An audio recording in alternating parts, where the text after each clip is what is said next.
Brands Hatch, round 1, 2017 begins, and we are back with the HMT Racing Thundersport 500. Full grids as ever. What a surprise. This championship that just grows from strength to strength. It says in the race program, the biggest bang for your buck. It is the cheapest way possible of going motorcycle racing, and it is mighty competitive as well. The Thundersport 500 Championship begins here at Brands Hatch, round 1 for 2017 in the 10th season for Thundersport GB. And here we are about to go racing. The lights go on, then they go out, and away we go. We have two first-class Thundersport 500 races to bring you, and also on the website keep an eye out for the Thundersport 500 Cup as well. Some familiar faces, some new faces, some riders in the Senior Cup for riders that are over the age of 40, and of course the newcomers in the freshman class as well. But there's a familiar face there who leads going into Druid's Corner, Pete Bardell, number 222, the rider from Shefford on the RP Motorsport Honda, has got off to a brilliant start. Steve Day here, Thundersport Sid alongside me, as we see there. John O'Toole just going up a few places further back there. The orange vest of what looks like number 60, Liam Kirk, but it's Bardell that leads from 1-2-1. Josh leaning. Of course, both Josh and Will, the brothers that race in this championship, are familiar to the class, and their dad, Mark, as well. They're up at the sharp end also. We just saw there was James Pickford, who's got off to a decent start as well. And here they all come. Wow, millions of them is what it seems like around this Brands Hatch circuit. Sid, great to be back racing. Shame about the weather, but it hasn't shied away any of the entries for the Thundersport 500s by the looks of things. No, we had to stop taking entries at 60, Steve. We're running a 2-3 format here, which is far too complicated to explain, but just keep watching is all you need to do. As usual, this racing is probably amongst the best that you're ever going to see, and obviously right at the front there is a very familiar name, as you rightly pointed out. Now, these guys were all on Dunlop control tyres, but I can reveal that this year the Dunlop have brought out a new Alpha 13 SP. They come direct from Japan by the container load, especially for Thundersport GB, and obviously we're not probably going to find out how much better they are in these particular conditions, Steve, but watch. As the season goes on, I predict some new lap records. Oh, we'll certainly keep an eye out for that, of course. No Joe Barton this year, the champion who became the first rider in this Thundersport 500 to ever retain a championship, will not be out in this class. So there's an opportunity, there's a door open for somebody else to step in and take the spoils. Worth also just pointing out that what you see here at Brands Hatch, despite the points being important, as we saw almost a moment there up at Druids, what you see is not what you necessarily get at the end of the championship. You can certainly build up a decent point haul and point tally in round 1, but you cannot win the championship here, and over the years we have seen some thrills and spills here. At the moment, these two seem to be the cream of the crop, Bardell and Leaning, as they power away. Good to see Adrian Teasdale up there, by the way, number 34 on the rather bright coloured machine. Alan Tanton as well. I'll talk about Alan in a moment, because he of course has raced at Thundersport GB before and was competing for the Thundersport 600 Championship a few years back now. He's out there. There's number 40. We saw a bit of him last year, Rob Amable, in the Thundersport 500 Cup races. But some of the senior boys here are doing very well in the early stages. There's one, number 34, Adrian Teasdale. He's just up ahead on circuit there of number 97, Lee Howarth, who's been going from strength to strength in this class. John Bolsover also looked like he was getting off to a decent start as well there, number 142. So these conditions here tricky, as Sid mentioned, wet, but you can see the odd dry line here and there. Both Pete Bardell and Josh Leaning here know each other very, very well. For the last 3 or 4 seasons now, they have been tussling away for the top 3 places at Thundersport GB. There is John Bolsover, we just mentioned him. He's just slipped back a couple of places now after a few laps on track. Yeah, Alan Tanton, I just mentioned. Look out here, number 50, rider from Hull on the AI's Autos Honda. I think he was battling with Michael Price for the Thundersport 600 Championship now a few years back. Proper battle that was. I think it went down to the final round at Donington as well. He's been in the paddock since then, but not actually out in anger racing at this level, as we see there. A change as Adrian Teasdale just moved back a place. Number 5 going through there was Martin Ratcliffe. You just saw Jodie Chalk as well, female rider from Glenrothes in Scotland, who had a brilliant end to 2016 and will be hoping for much more of the same in 2017. There is Josh Leaning then, just last couple of laps maybe inched a bit closer to Pete Bardell out front. Of course, there were a few races here yesterday as well, Sid, and it sounded like Pete Bardell was on the money from the moment he turned up here at Brands Hatch. Oh, he was. Well, he's no mug, is he? He really is on it. He likes this circuit as well. Josh was trying to keep him honest yesterday with 2 race wins, and I guess so he'll be hoping for better things today. But I think it's fair to say that a lot of these guys are quite knowledgeable, not so much the freshmen, but certainly the seniors, and they know it can all be lost at this here first round, so they want to keep it sensible and take away a tally of points. Mind you, when you mention the word sensible, Pete Bardell and Josh Leaning are not the names that necessarily spring to mind. That's true. In this paddock. They are. Oh, just as I say that, the commentary curse. 1-2-1. Josh Leaning. He's just lost the rear end. He almost saved it. Lucky that he's up walking off there and he's not hurt. His arms are up in the air. Little will Pete Bardell know that he now has a mammoth lead, but unfortunately, and there's another rider who's gone down there, and the bike's in the middle of the circuit as well. So they're going down here all of a sudden like flies. Not quite sure who that is, I think they'll have a lay down. Yeah, a sore backside by the looks of things. So let's have a look here at some of the other riders fighting up at the sharp end. There you can just see a moment ago, number 55, James Wilmot.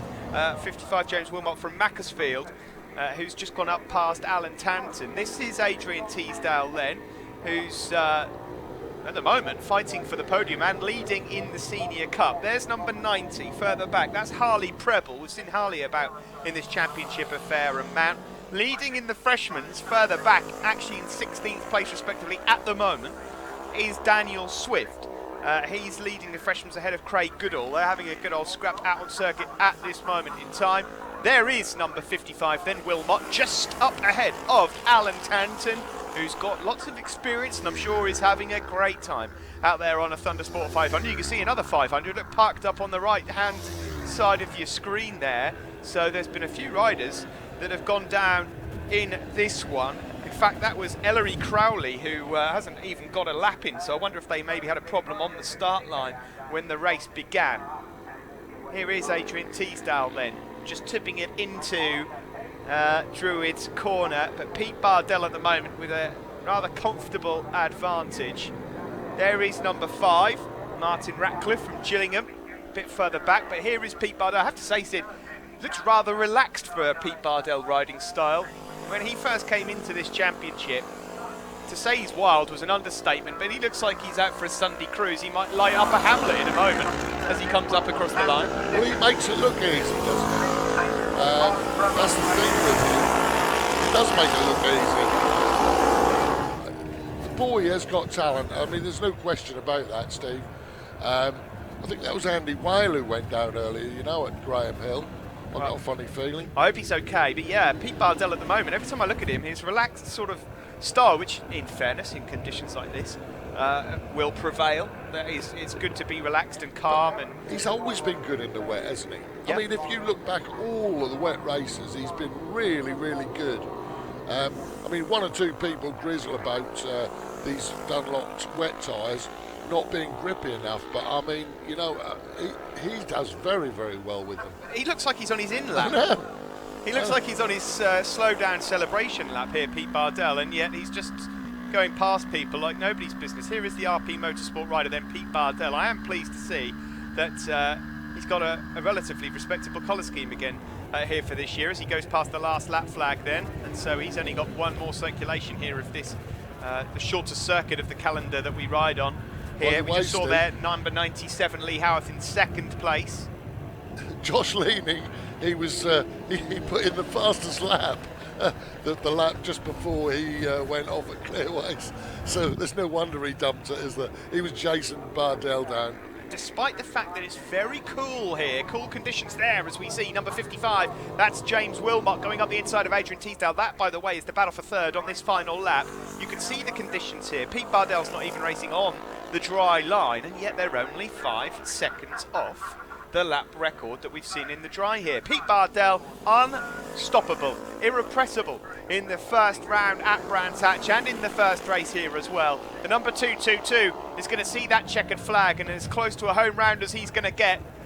Across the line he goes to take another 25 points. That's the way to do it. Pete Bardell gives his bike a good pat, and that's the way to do it here at the start of this championship. Lee Howarth was in the end comfortable second place, 6 seconds ahead of that scrap for third, which in the end went to James Wilmot. He got across the line just under a 10th clear of Adrian Teasdale, who incidentally won the senior battle ahead of Alan Tanton. There you can see the top three: Bardell, Howarth and James Wilmot. In the seniors, it was Adrian Teasdale the winner from Alan Tanton and John Bolsover. And in the freshman class, Adam Campion was the winner ahead of Daniel Swift and Craig Goodall.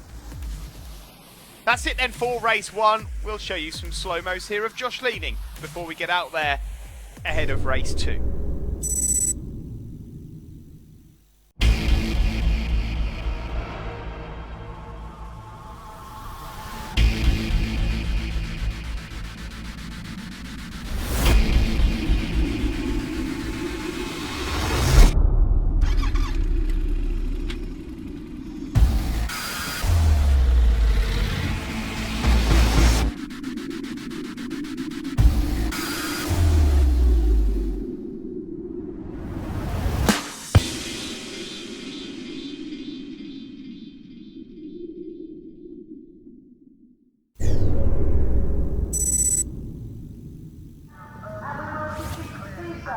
Here we are then at Brands Hatch, ready for race two. Pete Bardell looking comfortable as ever. Still a slight sheen on the circuit, isn't there, on that RP Motorsport machine there on pole position. Still quite damp, wet tyres the order of the day. There is Josh Leaning just looking over towards Pete Bardell and saying, right, you're having it. Well, to be fair, Josh, first of all, you've got to finish the race, mate. And then we'll see what happens. I'm only joking. There is full grid once more as we get ourselves prepared. Quick mention to Adam Campion. I hardly mentioned him in that first race. He was in fact leading that freshman class for most of the way in race one. Number 51, keep an eye out for him, the freshman rider, as we now enter race 2 of 3. Steve, can you believe Josh Leaning dumped it at Graham Hill Bend on the warm-up lap? You're joking me. Well, we just saw him on the grid before the start of the warm-up lap. But Josh Leaning, there he is pointing at Pete Bardell. Well, I said you've got to finish the race. You've got to finish the warm-up lap, Josh. What is he doing? Well, Josh Leaning, you're going to have to sort your act out, mate, ready for the next round at Donington Park. He's gone and out. Looks like there's actually been another dumping of rain here at Brands Hatch. Yeah. Fresh showers, and that means that we might see similar lap times actually to what we saw earlier on. There doesn't actually seem to be as much of a dry line as there was earlier. Well, what you can see here is a great view of the Brands Hatch Indy circuit, and a clear circuit at that, because we're riding with Pete Bardell, the race one winner, as we just go uphill, downhill. It's great to get on boards around Brands Hatch because it really does show you the undulations. Despite the fact that there are only 6 corners around this Brands Hatch circuit, it is so technically difficult to master, because once you get down to a certain lap time, it's like hitting a brick wall trying to beat it again, as we now see the rest of the 500s all, of course, trying to get on terms with Pete Bardell out front. So Josh Leaning's thrown it at the scenery before we've even turned a wheel. Adrian Teasdale there leading the seniors. He's in second overall. There is number 50. That is Alan Tanton, who's up ahead there again.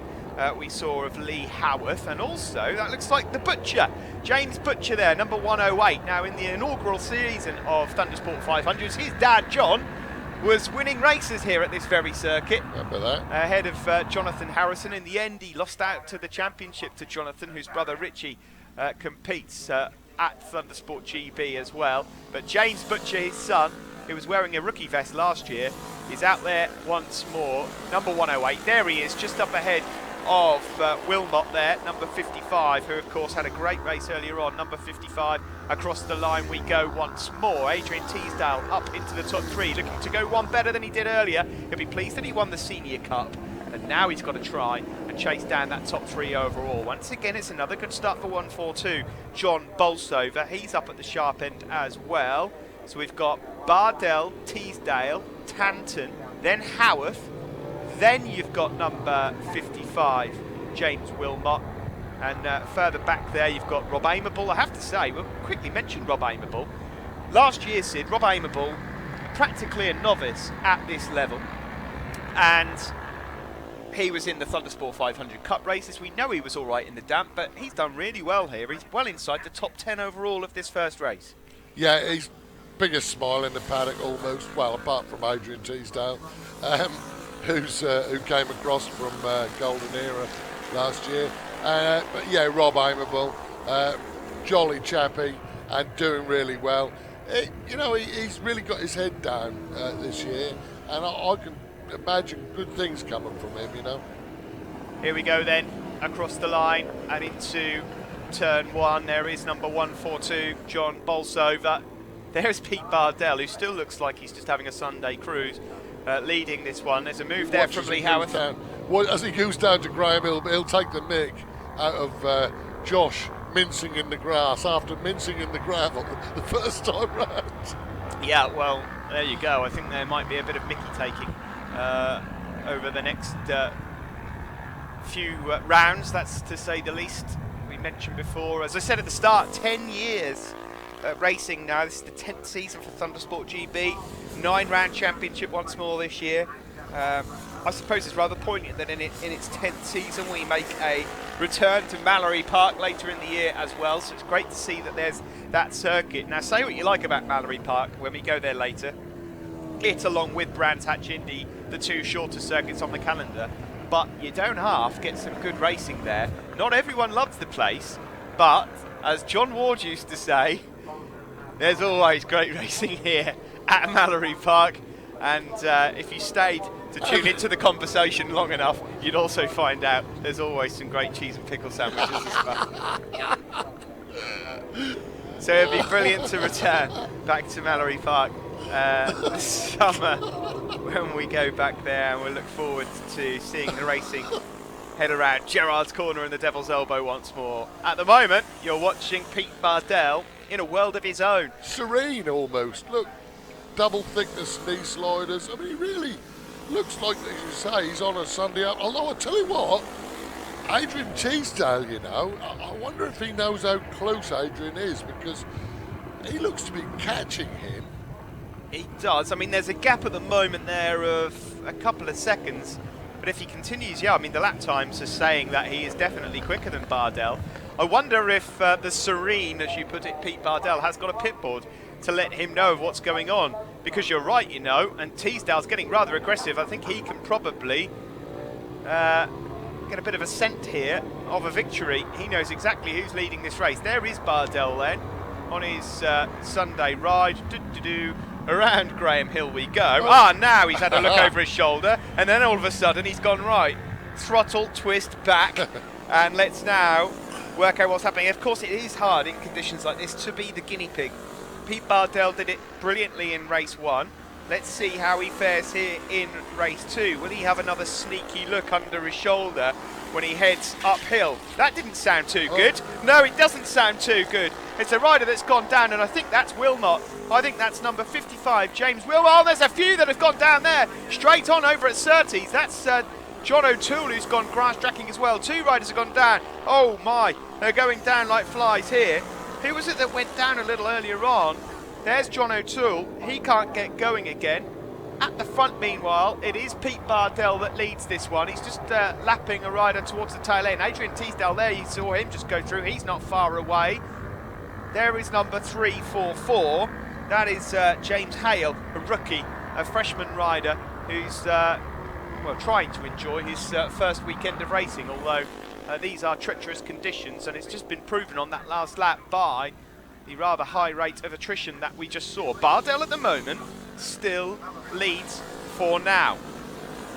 I can tell you that Alan Tanton, who was going great in this race, it's just flashed up on the time screen, got a 10-second penalty for a yellow flag infringement. So that is going to hamper him somewhat in the latter stages of this one. He isn't in the top 3.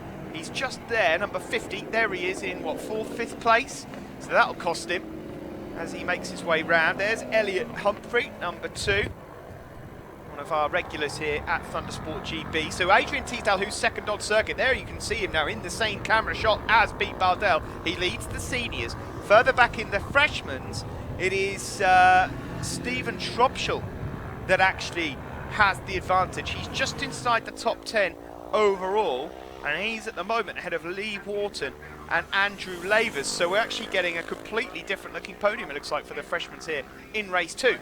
That's really good for Shropshire, actually, to get inside the top 10 there, Steve. You know, first time out and all that. You know, he's a new rider. Yeah, always good to see that. It's fascinating to see how well some of these riders can develop as they go along. And of course, some of these riders who may have been tailing around at the back in the last couple of years now starting to come up to the sharp end. Now, the last of that flag is out, and this is a lot closer than I thought it would be. Pete Bardell there, number 222. Does he know that Adrian Teasdale is getting ever so close here? He's not close enough to put a move on him right now, but I fancy Bardell might have a little look over his shoulder in a moment when he exits Graham Hill Bend. Let's see whether he does or not. No, he stays focused for now. Teasdale, do you know what, Sid? He probably needs just another lap here. I don't think he's going to be close enough as they now make their way around. And look at the speed that they're picking up here. There's a rider who's gone down up ahead of them. Hopefully that won't get in the way of the focus. No, rider's up and okay. Checkered flag is out. Well, it was, in theory, a simple victory for Pete Bardell, but credit should go to Adrian Teasdale, who shakes his head. He might have only needed another lap there to really be on terms with Pete Bardell. He couldn't quite get close enough to pull the pin on Pete Bardell, but nevertheless, a brilliant ride from those two. Bardell wins it outright. Adrian Teasdale second overall. Teasdale wins the seniors. Howarth was third. Bolsover was fourth. Butcher fifth, and Alan Tanton, even with that 10-second penalty there, in 6th place. There you see the top 3. Bardell, Teasdale, Howarth. In the seniors, it was Teasdale from John Bolsover and Alan Tanton. And in the freshmen further back, it was Stephen Shropshire, the race winner from Lee Wharton, and Andrew Lavers. And overall in the Thundersport 500s, it's a perfect start for Pete Bardell. 100 from 100. He leads ahead of Lee Howarth and Adrian Teasdale. In the seniors, Adrian Teasdale, well, no surprise there. He leads overall, but just 4 points clear of Alan Tanton after round 1. John Bolsover there in 3rd place overall, ahead of Roddy Taylor. And then in the freshmen's, there you see, very close indeed, Lee Wharton has a 4-point lead over Daniel Swift, with Adam Campion looking to be the champion at the end of the season. He's there in 3rd. From Brands, we say goodbye. Next up will be round 2, and it'll be here in no time at all. We will see you at Donington Park very soon.